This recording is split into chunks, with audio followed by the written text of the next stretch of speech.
তো গাইস, বলিউডেতে আছে রণবীর কাপুর, বাংলায় আছে অদিত রয়। দেখো ভাই, আমি তাদেরকে তাদের ট্যালেন্ট ওয়াইজ কম্পেয়ার করছি না। আমি মোটেও বলছি না যে ভাই অদিত রণবীর কাপুরের মতো অ্যাক্টিং করে, মোটেও না, হতেই পারে না, ঠিক আছে। তবে হ্যাঁ, মানে তাদের যে লাইফটা বা তাদেরকে অডিয়েন্স যেভাবে নেয়, অডিয়েন্স তো তাদেরকে নিয়ে অনেক মাথা ঘামায়, তো সেই কারণেই বলছি। এবার দেখো, যেমন রণবীর কাপুর অতটাও বেশি তার কাজের বাইরে দেখা দেয় না বা সোশ্যাল মিডিয়াতে অ্যাক্টিভ না। সোশ্যাল মিডিয়া কোনো পেজই তো নেই রণবীর কাপুরের। বাট আর তেমনই আমাদের অদিত রয়, তার সোশ্যাল মিডিয়া পেজেস আছে, বাট সে কিন্তু হ্যান্ডেল করে না। ইনস্টাগ্রামটা তো তার ম্যানেজাররা হ্যান্ডেল করে, manage by his manager. And ফেসবুকটাকে সে মোটামুটি ইউজ করে, তবে সে কিন্তু পোস্ট অত করে না, সে অতটা আপডেট দেয় না। খুবই রেয়ারলি সে অডিয়েন্সের সাথে কানেকশান বানিয়ে রাখে সোশ্যাল মিডিয়াতে। ঠিক কতকটা রণবীর কাপুরের মতনই খুবই মিস্ট্রিয়াস না একটা ব্যাপার আছে, একটা মিস্টিক ব্যাপার আছে। তো এরা দুজনেই কিন্তু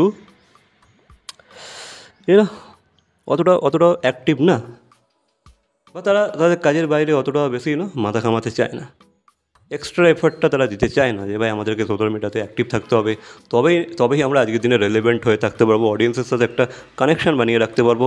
সেরকমটা কিন্তু কিছুই না। রণবীরেরও যখন সিনেমা আসে তখনই সে একটু অ্যাক্টিভ হয়, তখনই সে একটু ইন্টারভিউ দেয়, ক্যামেরার সামনে আসে। আজরিতটা সেম ব্যাপার, কখন একটা সিনেমা এলো বা কাজ এলো, সে একটা পোস্ট করে দিল, দেন সে ইন্টারভিউও দিল। তার বাইরে কিন্তু অদিতকেও পাওয়া যায় না, অদিতকেও কিন্তু তার বাইরে অ্যাভেলেবেল পাওয়া যায় না। আর যেমন রণবীর কাপুরকে উম্যানাইজার বলা হয়, বা সে নাকি অনেক মেয়েদের মন নিয়ে খেলা করেছে, অদিতকেও কিন্তু ইদানিং অনেক এলিগেশনস লাগায় যে ভাই সে একজনের মন ভেঙেছে, একজনের মন ভেঙে অন্যজনের সাথে মানে রিলেশনে চলে গেছে, তাকে বিয়ে করে নিয়েছে, অনেক কিছু তার উপর অ্যালিগেশনস লাগে, যেটা আদৌ ঠিক না। ঠিক আছে ভাই, এটা উভয় পক্ষেই হয়, অনেক কিছু হয়, ঠিক আছে।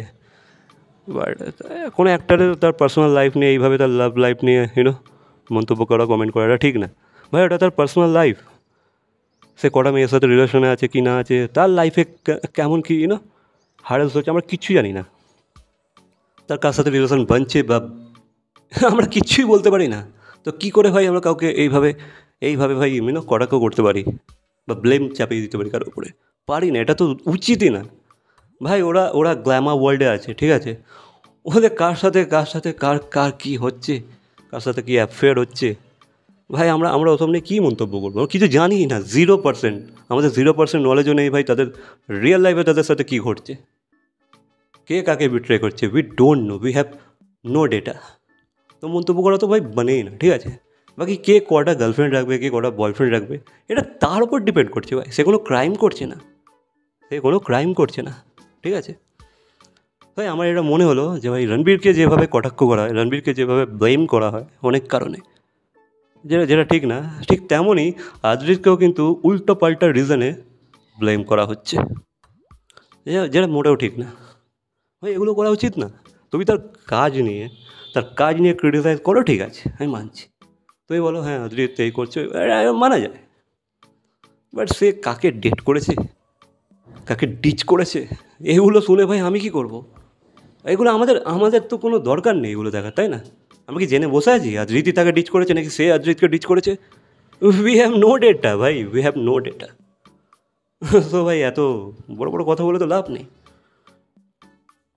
বাকি তুমিই দেখো না, ছাড়ো ভাই, তোমাদেরকে আমি কোনো উদাহরণ দিতে চাই না, দিলেই ভাই কন্ট্রোভার্সি হয়ে যেতে পারে, ঠিক আছে। তবে হ্যাঁ, অনেকটাই সিমিলার কিন্তু আদ্রিতের পার্সোনালিটিটা খুবই খুবই কম্পোজড, খুবই ম্যাচিওর একটা ছেলে।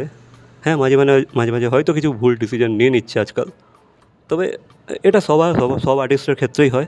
এবার রণবীর কাপুরও কিছু ভুলভাল প্রজেক্ট সিলেক্ট করে নিয়েছিল, যার জন্য তার ক্যারিয়ারও একটু ডাউনফল মাঝখানে এসে গেছিলো। তবে হ্যাঁ, এদের এই যে লাইফ জার্নিটা বা ক্যারিয়ারের যে জার্নিটা অনেকটাই সিমিলার। তবে আমি কম্পেয়ার করছি না যে ভাই অদিতের লাইফ স্টোরি বা স্ট্রাগল পুরো রণবীর কাপুরের মতনই না, মোটেও না। তবে হ্যাঁ, কতকটা মিল আছে কিন্তু। তবে ভাই বললে হবে না, অদিত কিন্তু ভাই হিরো ভাই। বাংলায় এই মুহূর্তে এই লেভেলের হিরো তুমি আমাকে দেখিয়ে দাও, যার মধ্যে সর্বগুণ সম্পন্ন ব্যাপারটা আছে, লুকস আছে, স্টাইল আছে, সোয়াগ আছে, অরা আছে। আছে কি কারোর মধ্যে? হ্যাঁ, অনেককে তো দেখেছি হ্যাবলা ক্যাবলা কিছু কিছু হিরো দেখছি ওয়ার্ক করে গেছে আমাদের ইন্ডাস্ট্রিতে, যাদের না কোনো পার্সোনালিটি আছে, বিহাইন্ড দ্য ক্যামেরা কোনো পার্সোনালিটি নেই। হ্যাঁ, সিরিয়াল হয়তো সে খুব ভালো করছে, বাট বিহাইন্ড দ্য ক্যামেরা পুরো ক্যাবলা একটা ছেলে। তো আমি দেখেছি, ঠিক আছে, বাংলা সিরিয়ালে এরকমও কিছু হিরো আছে যাদের পার্সোনালিটি নেই ভাই, ওভারঅল তাদের পার্সোনালিটি নেই, বাট তারা চলে গেছে, কোনো কারণে চলে গেছে, অডিয়েন্স নিয়ে নিয়েছে, তাদের প্রোডাক্ট খেয়ে নিয়েছে, ঠিক আছে। সোয়া, তবে গাইজ আমি আবারও বলে দিচ্ছি, এখানে কিন্তু সেইভাবে কম্পেয়ার করছি না যে ভাই ট্যালেন্ট ওয়াইজ বা স্ট্রাগল ওয়াইজ।